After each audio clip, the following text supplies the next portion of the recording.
Live from the National News Studio, Sri Lanka.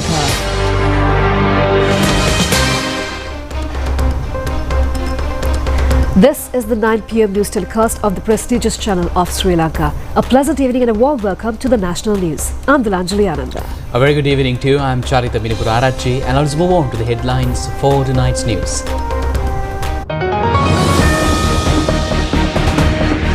The mega operation to save the young generation from the drug menace commences tomorrow. The case against former President Ranil Wickremesinghe taken up today again. Dates fixed for the case against Yoshitha and his grandmother. A risk of dengue spreading rapidly in 11 districts. 2 unexpected deaths at a fishing area in Puntland. Another 2 persons hospitalized. Cyclone Melissa causes extensive damages in Cuba.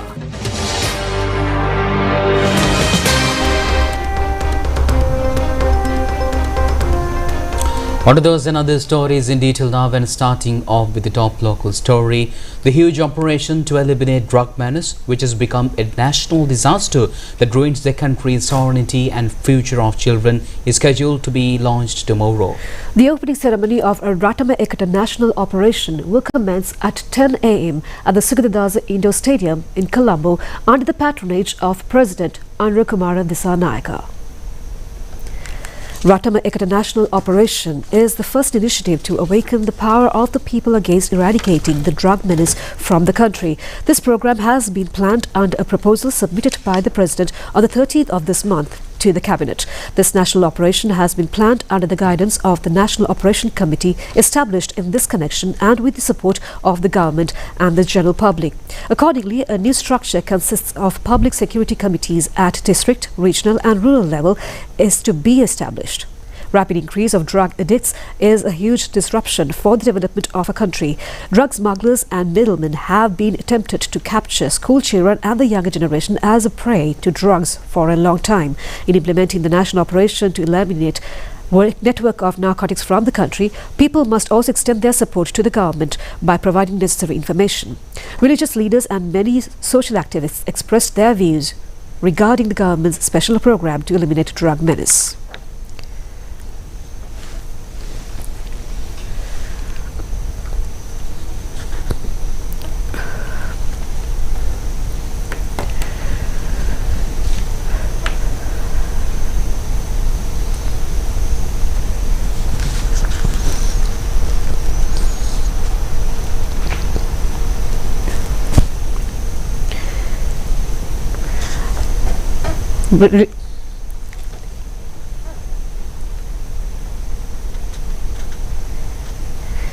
Religious leaders and many social activists expressed their views regarding the government's special program to eliminate a drug menace.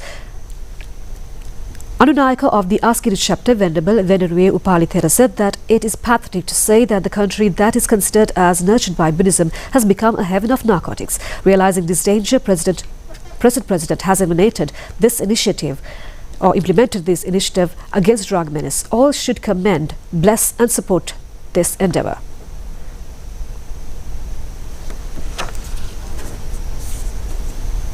And meanwhile, Colombo Fort Magistrate Isuru Nethikumara today issued an order stating that the Crime Investigation Department to finalize the investigation soon regarding former President Ranil Wickremesinghe, who has been alleged of misusing government funds. The justice further stated that there should be produced before the court any suspect related to the case, and accordingly the magistrate also ordered the case to be taken up for hearing on the 28th of January the next year. The case has been filed stating that a sum of more than 16 million rupees of government funds has been misused for a private tour in Britain. When the case was taken up for hearing today, the suspect, former President Ranil Wickremesinghe, appeared before the court.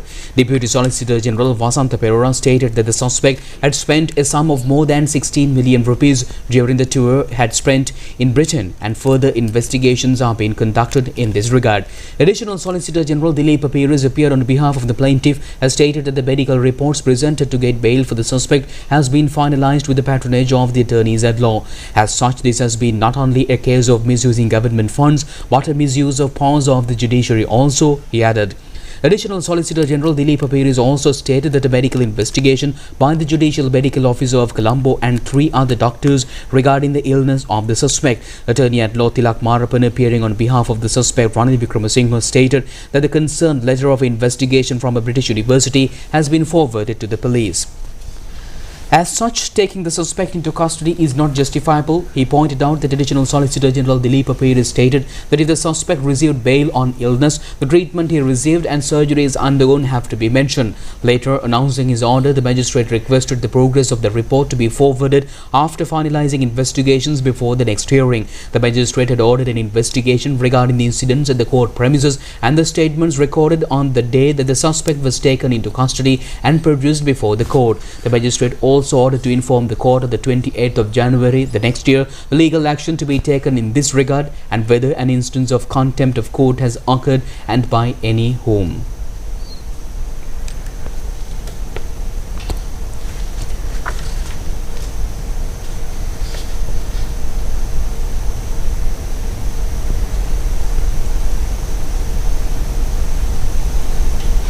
The Colombo High Court ordered the case filed by Attorney General's Department Yoshitha Rajapaksha's son of former President Mahinda Rajapaksha and his grandmother Daisy Forrest under Anti-Money Laundering Act to be taken up again on the 10th of December. When the case was taken up at the Colombo High Court today, the 2 defendants who were released on bail appeared before the court. This case is filed alleging that an offence has been committed under the Anti-Money Laundering Act by depositing a sum of more than 59 million rupees in 3 bank accounts earned illegally during 2019 and 2013. The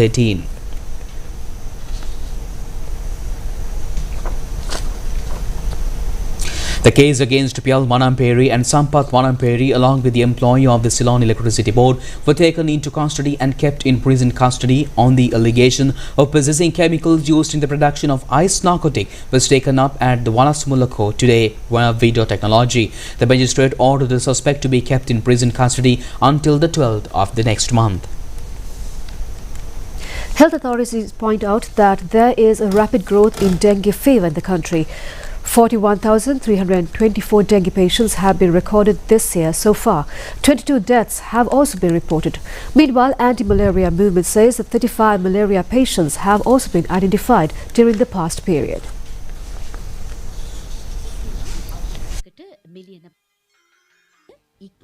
11 districts in the island have been identified as high-risk areas for spread of dengue fever.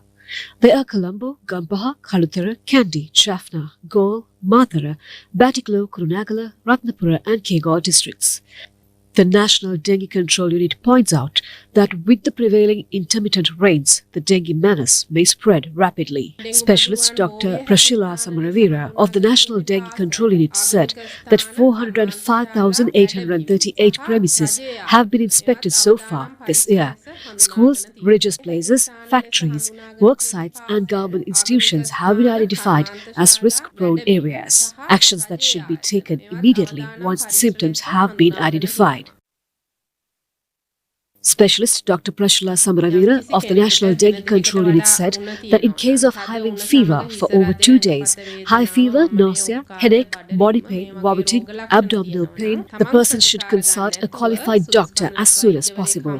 The chikungunya disease carries the same symptoms as malaria. It is essential to identify the diseases as early as possible since both diseases are fatal. Sri Lanka is recorded as a country that eliminated malaria. However, 35 patients have been identified during September this year. Anti-malaria movement says that the victims have been identified as persons returned to the island from overseas recently. One of them has succumbed to the disease.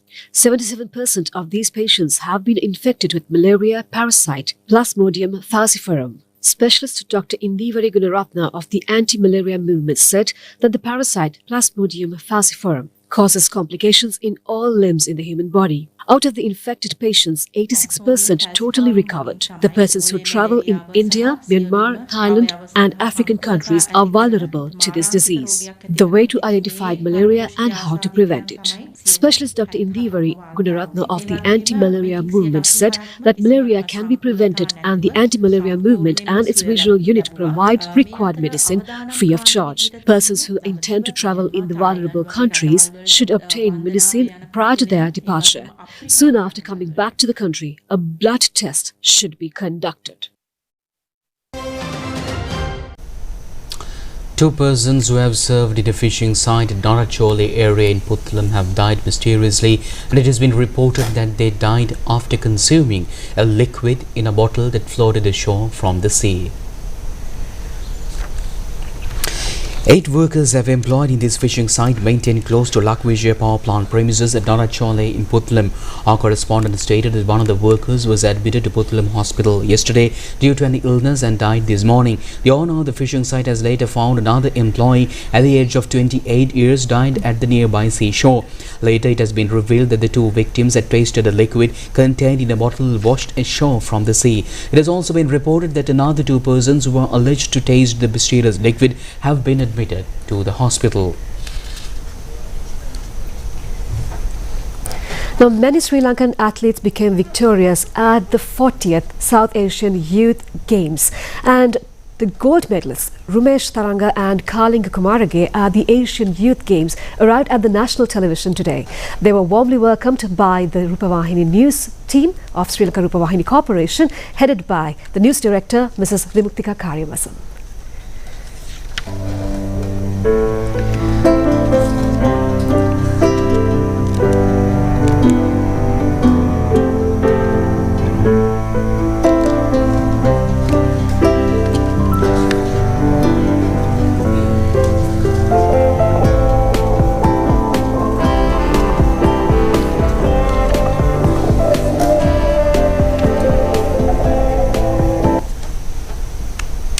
Meanwhile, a fire has broke out at a super housing complex at Narahimpita in the morning today. The fire broke out on the 4th floor, a 8-story super housing complex at Dabure Babata, Narahimpita. More than 10 fire brigade vehicles of the Colombo Municipal Council attended the fire. The cause of the fire has not so far been revealed, and Narahimpita police have initiated investigations in this regard. 2 foreign nationals and a woman have been rescued by the fire brigade officials. Steps were also taken to douse the fire completely, thus preventing the spreading of the fire to other floors of the housing complex.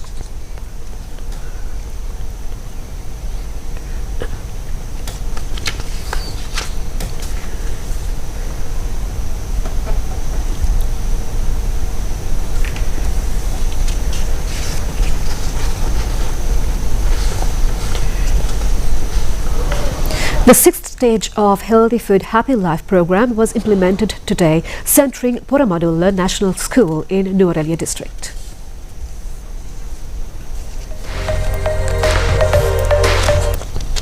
More than 600 children joined with the Sri Lanka Rupavahini Corporation. The 6th stage of Healthy Food Happy Life program implemented centering Poramadulla National School today as well.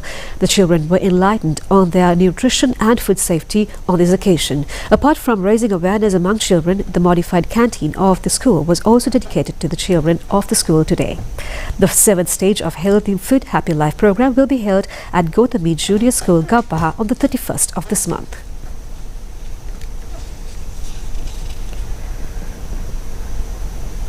Sending of drawings for the online and school drawing competition held prior to the media conference to prevent climatic conditions and disasters is now over. The process of selection will be conducted on the 1st and the 2nd of November. The drawing competition has been held prior to the media conference to prevent climatic conditions and disasters organized by the Asia Pacific Broadcasting Union and the Sri Lanka Rupavahini Corporation. The theme is Pivituru Harita Suraki Hetak. In the primary stage, about 2,500 drawings have been received from schools.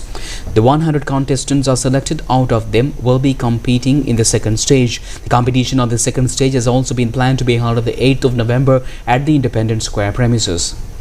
Deputy Director General Programs, Sri Lanka Rupavahini Corporation Sumedha Atulasiri stated that Climate Summit will be held at Mount Lavinia Hotel on the 25th and the 26th of November, parallel to the media conference. Sri Lanka Rupavahini Corporation has introduced various items in the form of an island-wide drawing competition, an elocution contest and a short film competition. The drawing competition was conducted in 4 stages and those drawings are being categorized by now. A lot of enthusiasm is being shown for this purpose, he added.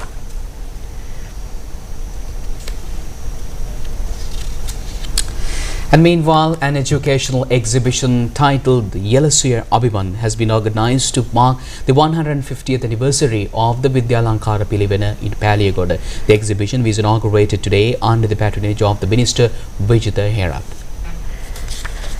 This three-day exhibition commenced from 9 a.m. to 5 p.m. each day at the Vidyalankara Pilivena premises in Paliyagoda. Over 22 institutions, including schools, Pilivenas, universities and public institutions, have contributed with new creations to make this a success.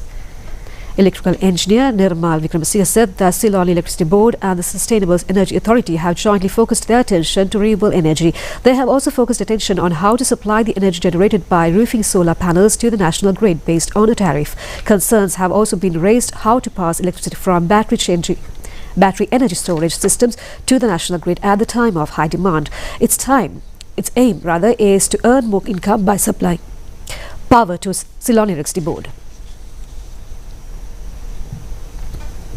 Additional General Manager of the National Lotteries Board, Sanjeeva Edirisinghe, says that some elements are making false statements regarding the lottery prizes and its sales income. He made these remarks at a press briefing held in Colombo today. Chairman of the National Lotteries Board, Cyril Anthony, said that it is the duty of the Auditors General Department to monitor the entire process from sales of lottery tickets to lottery draw. The Lotteries Board make a definite payment to the Auditor General's Department for this purpose. The amount is not decided by the Lotteries Board but the Auditors General Department. If an ASP takes part in the draw, the amount is decided by the Police Department. Earlier, monitors came to this purpose from the same institute under the Ministry of Finance. Officers from divisional secretariats and ministries also take part as monitoring officers. Within the monitoring board, a representative from the National Lotteries Board is mandatory, except that the same person cannot repeatedly take part in this process.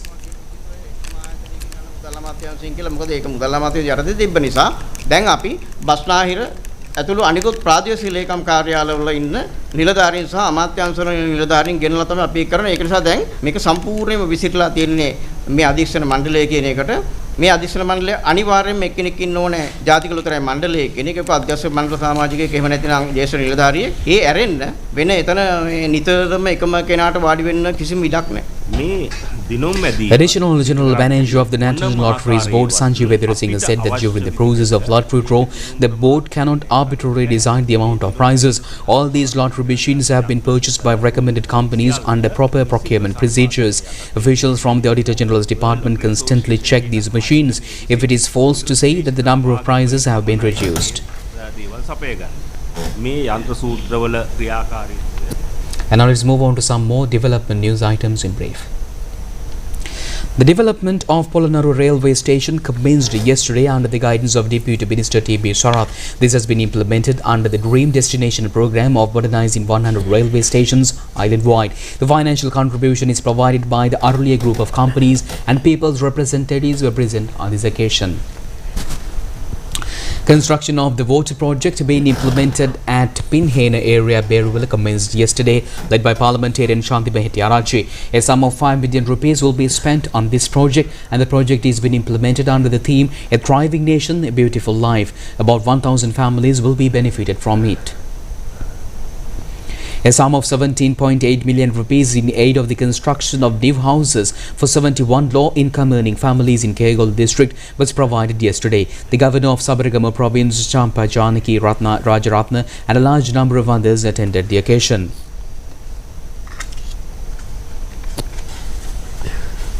A project to construct the major estate houses in Mathura district commenced recently at Elagala area under the leadership of the parliamentarian Dinesh Hemanta. 16 housing units will be constructed under this project. A sum of 46 billion rupees has been allocated for this purpose. The Minister of Rural Development, Social Security and Community Empowerment is spending a sum of 3.2 million rupees to construct a single housing unit on a plot of land of 10 perch with electricity and water facilities. Stay tuned with international news after this break.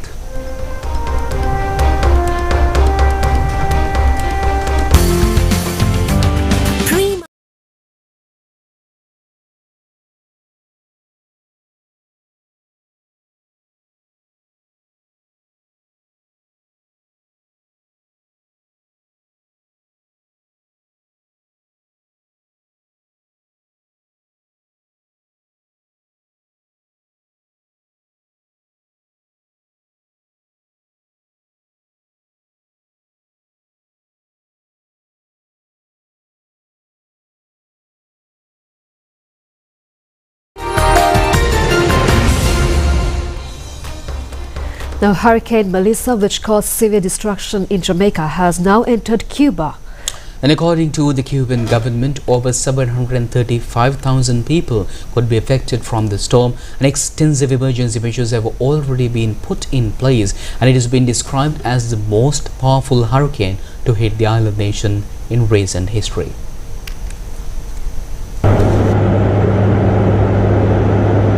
The storm has now weakened to a Category 3 hurricane, though reports from Cuba's southeastern coast indicate winds reaching 193 km per hour, with forecasts suggesting gusts could exceed 215 km per hour. The US National Hurricane Center has warned that the next few hours will be extremely dangerous, with hurricane alerts issued for the provinces of Granma, Santiago de Cuba, Guantanamo and Holguin, and several central regions. Meteorologists says Melissa is the strongest hurricane to strike Cuba since 2017. According to the US National Weather Service, the storm is now expected to move towards the central Bahamas within the next few days and later across the Bermuda region in the northeast. Yesterday, Melissa made a landfall in Jamaica as a Category 5 hurricane, bringing winds of nearly 300 km per hour and causing severe destruction across several parts of the island. Around 15,000 people were directly affected, while hundreds of thousands experienced power outages and communication disruptions. Widespread flooding has also been reported in multiple areas, and Prime Minister Andrew Holness had declared several regions as disaster zones. Authorities say the full extent of the damage has yet to be assessed.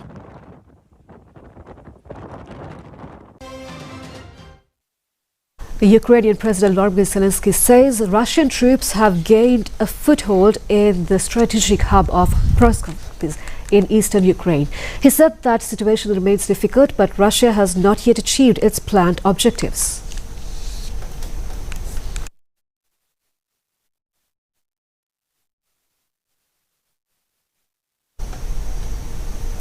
Russia's defense ministry claimed its forces had encircled Ukrainian troops near the main railway station and cleared parts of the city.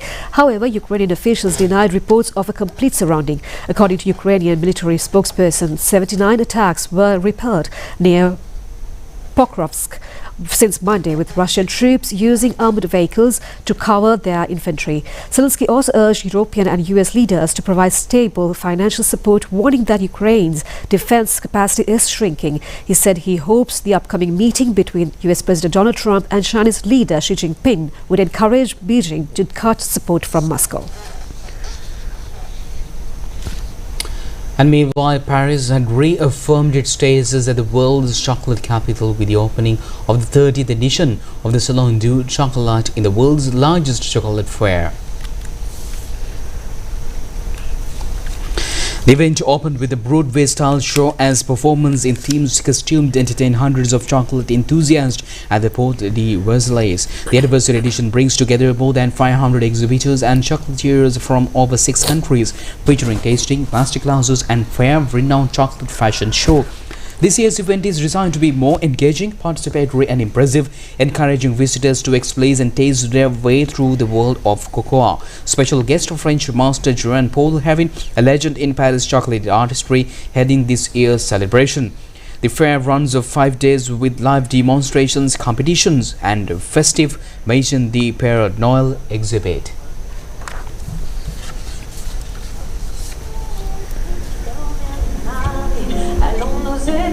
Pour te surprendre, ça aide, prends le plaisir, c'est si bon de souffrir si.